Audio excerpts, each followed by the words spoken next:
The movie opens with two police cars in pursuit of a stolen semi-truck filled with washing machines. But in reality, the truck is a front used to smuggle drugs. One of the criminals, Mia, is driving, while Charlie, her boyfriend, gives her the direction. The police chase them relentlessly through the city streets, causing chaos and multiple vehicle crashes. With no other option, the police open fire in an attempt to stop the truck. This forces the criminals, Wes and Jimmy, to throw a washing machine out of the back to slow them down. One of the officers, Cortez, is critically injured. Vincent, the lead officer of narcotics, is furious. Meanwhile, a troubled homicidal detective named Walker reflects on the exact moment his life fell apart. 2 years ago, he was a corrupt cop, leading the narcotics division while stealing and reselling drugs, along with 4 of his colleagues. Everything changed when Walker accidentally injured an undercover officer, who later died. Overwhelmed with guilt, he resigned from the narcotics unit and walked away from his family and daughter a year later. Still, he hoped to deliver a Christmas gift to his daughter. So while on duty, he buys some toys for her. He sees a news segment reporting that DA Collins has dropped the investigation into mayoral candidate Lawrence Beaumont. Walker calls his ex-wife to let her know he's dropping by to give their daughter a present.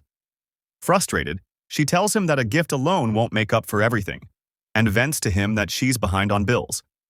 Walker offers to help, but she lashes out, refusing his dirty money. Meanwhile, Walker's new partner, Ellie, questions a man after hearing loud noises coming from his house. The man is evasive, prompting her to peek inside, where she spots a woman who looks beaten.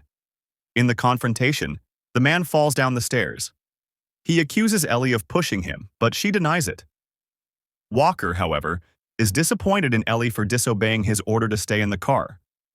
Across town, Wes blames Charlie for their dire situation. He says he only agreed to steal the truck, not get caught up in a possible cop killing. Charlie reassures him, saying he'll take the fall if it comes to that. He reminds Wes that this job was meant to help settle Mia's debt with a Chinese gang boss, Sui, after Mia was caught stealing one of his cars. Since they're all close friends, Wes eventually calms down. Night falls. Charlie and Mia with the stolen drugs from the truck meet Ching, Sui's right-hand man, who leads them into a basement beneath a restaurant. They hand over the drugs to Tsue. Moments later, a van pulls up outside. Ching gets a message and abruptly steps away. Jimmy spots the car too and tries to warn Mia. Just then, a shot rings out. Meanwhile, Ellie tries to make small talk by asking Walker if he bought any Christmas presents for his daughter, but he brushes her off with short, one-word responses. They're soon radioed to respond to a shooting that occurred in the basement of a restaurant. At the crime scene, Walker and Ellie are briefed that the suspects used the stairwell and entered inside a diner, then fled the scene in a car. Walker examines the gruesome aftermath, imagining the chaos of the shooting. He's snapped back to reality when an officer mentions that Cortez has been hospitalized. This is news to Walker, as no one had informed him. The officer replies that he assumed Vincent had told him, but Walker replies that he hadn't. Shortly after, Ellie shows Walker the CCTV footage of the suspects, Charlie and Mia. He zooms in and spots Mia holding a pistol. But Walker notes there are no shell casings at the scene. Judging by the wounds, he concludes that assault rifles were used, not pistol. They also find a blood trail leading to the stairs. Walker tells Ellie to check every ICU in the area, since Charlie or Mia might be injured. Later, Walker visits Lawrence Beaumont. The mayoral candidate thanks him for getting the DA off his back, but Walker drops a bomb. His estranged son, Charlie, was caught on CCTV in a botched coke deal. Lawrence insists Charlie isn't a killer and begs Walker to help him. Walker refuses and simply replies that Charlie had stolen from a rival gang, and they retaliated. But Lawrence warns that he can make a call that would put Walker and his old crew behind bars for life. After all, Lawrence helped cover up a murder. Walker reluctantly agrees to help, but only on the condition that Lawrence never contacts him again. Lawrence accepts. Meanwhile, Sui's mother, Clarice, has arrived in America after hearing of her son's death.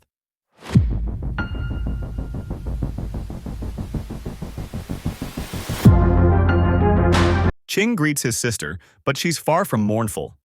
Furious and grieving, she gives him a grim order. Find her son's killer or pay with his life. In the meantime, Walker tracks down the doorman from the restaurant and tortures him for information about Charlie. But since the man only speaks Cantonese, Walker can't understand him, so the doctor helps translate.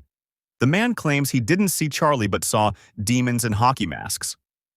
Frustrated, Walker leaves and visits the hospital, where he meets his former colleagues on the narcotics unit, Jake, Harold, and Vincent. Though he hasn't spoken to them in a long time, he's still kept in touch with Cortez. Vincent brings up that he heard about Charlie stealing the truck that injured Cortez. He tells Walker that while he understands doing favors for Lawrence, that doesn't mean Charlie gets a free pass for hurting a cop. Walker stays silent. He excuses himself and heads into Cortez's hospital room, where he meets Cortez's wife, Angie. She tells him Cortez is in stable condition for now. Walker assures her he'll pull through. He's a fighter. Angie wistfully shares that Cortez always looked up to Walker.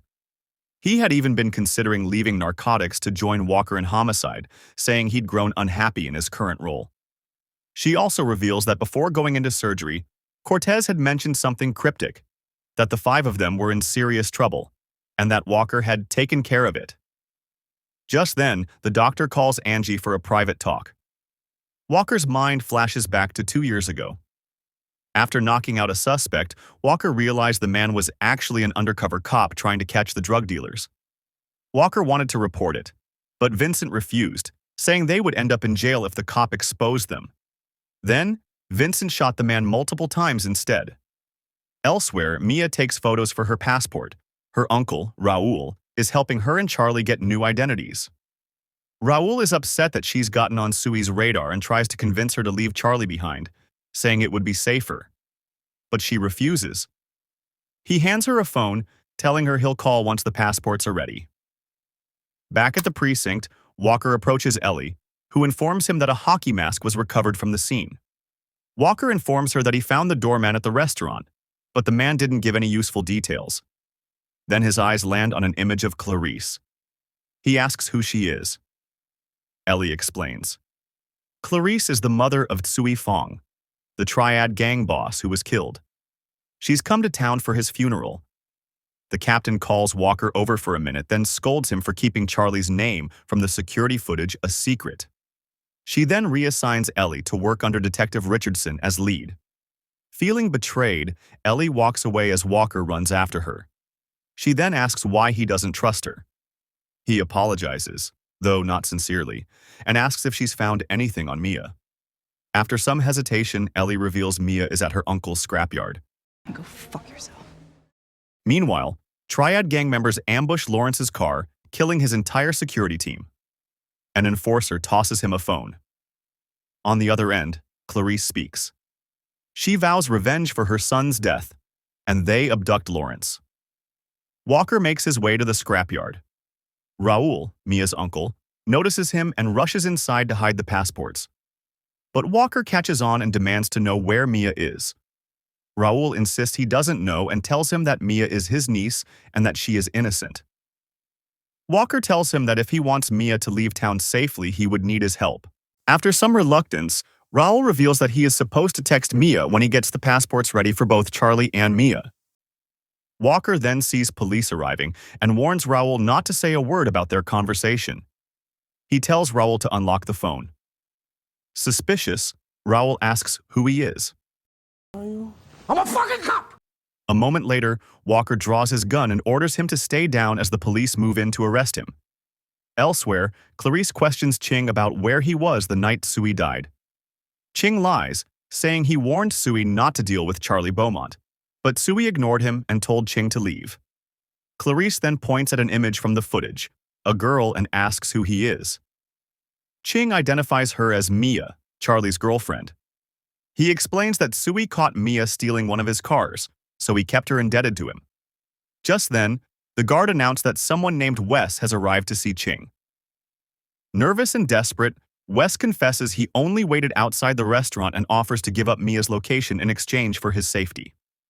Few hours later, on a train, Mia receives a message she believes is from her uncle, but it's actually from Walker. Walker heads to a packed nightclub. He finally spots Mia, who tries to run. He stops her, saying he's a cop and works for Charlie's father. He asks where Charlie is. Mia refuses to answer until she spots the men who actually killed Sui. She points them out to Walker. It's Vincent, Jake, and Harold. Vincent approaches and calmly demands Walker hand Mia over, claiming she's a suspect. But before anything else can happen, Triad members, tipped off by Wes, storm the club. Chaos erupts. Walker fights off several gang members and chases after Mia, saving her from more attackers. Mia, too, fights back fiercely. Walker handles the attackers with brutal efficiency. Charlie soon arrives. Mia gets down to see him, but Walker interferes and tells Charlie they need to leave because his father is looking for him. Charlie ignores him until Walker threatens him. Gunfire breaks out. The group escapes into a back room. Vincent rises and follows them, while Harold is killed during the shootout and so is Jimmy. Raul is shot while trying to protect Mia. He shoves her out of harm's way before being killed by the gang. Charlie gets Mia to safety before an explosion goes off. The trio manage to reach a car and flee, but they're still being fired on. Charlie spots Wes with the Triad gang. They barely escape a hail of bullets from the enforcer. However, Wes doesn't make it. Police swarm the scene. Outside, Vincent finds out that Harold is dead from Jake. Then Ellie gets a call from Walker. He finally tells her the truth. Vincent, Jake, and Harold were chasing the truck for drugs, and they're the ones responsible for Sui's death. Ellie tells Walker that Harold is dead. Walker urges her to head to the hospital. He believes Cortez wasn't involved and fears for his friend's life. Ellie is hesitant, but Walker tells her he trusts her now and believes she can handle it. She agrees. Meanwhile, Ching receives a call from Vincent. It's revealed that Ching has been tipping Vincent off about all the drug shipments, then Vincent and his crew would steal the drugs and sell them to Ching, who in turn sell them to his buyers.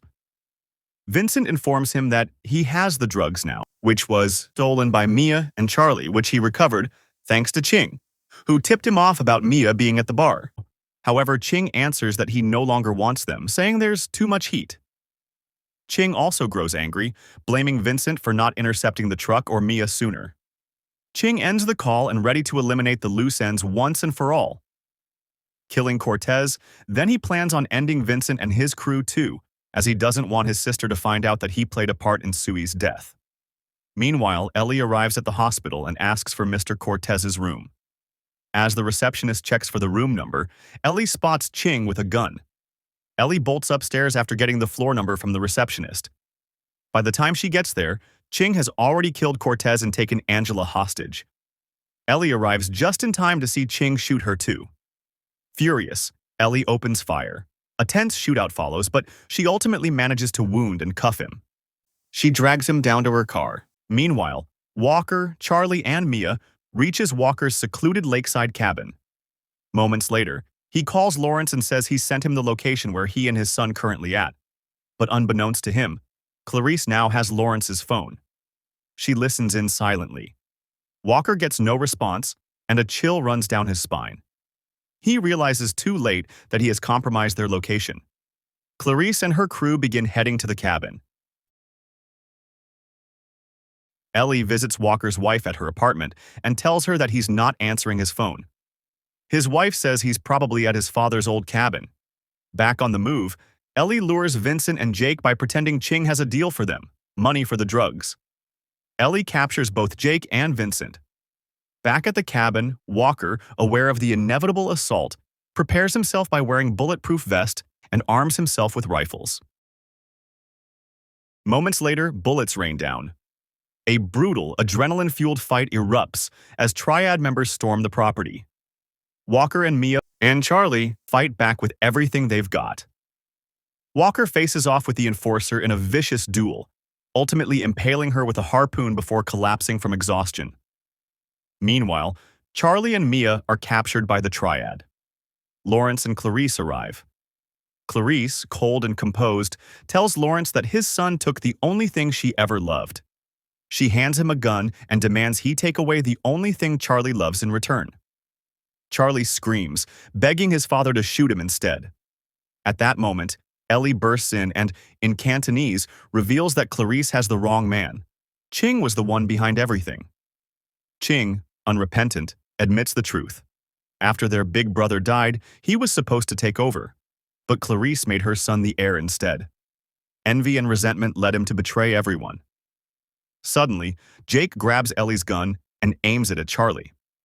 Lawrence throws himself in the way and takes the bullet, sacrificing himself to save his son. Walker, after regaining consciousness, grabs a rifle and opens fire, triggering another chaotic shootout. In the chaos, Ching shoots his own sister, Clarice, and gets later shot by Vincent. As Lawrence lies dying, he tells Charlie he's proud of him. "You've grown up," he says. "Take care of Mia." Jake tries to kill Ellie, but Charlie steps in and kills him, avenging his father. Vincent, now in possession of the drugs, attempts to escape by train. But Walker followed him and shoots at him, preventing him from escaping. Vincent sneers. "They all know what you did." Walker levels his weapon. "And you're the last one left." Vincent fires, but Walker is faster. He kills him and ends it all. In the end, Mia and Charlie, with their new passports, drive off in a van, starting a new life far away from the bloodshed, while Walker turns himself in to Ellie. "You're a good cop," he tells her. "Do what you have to do."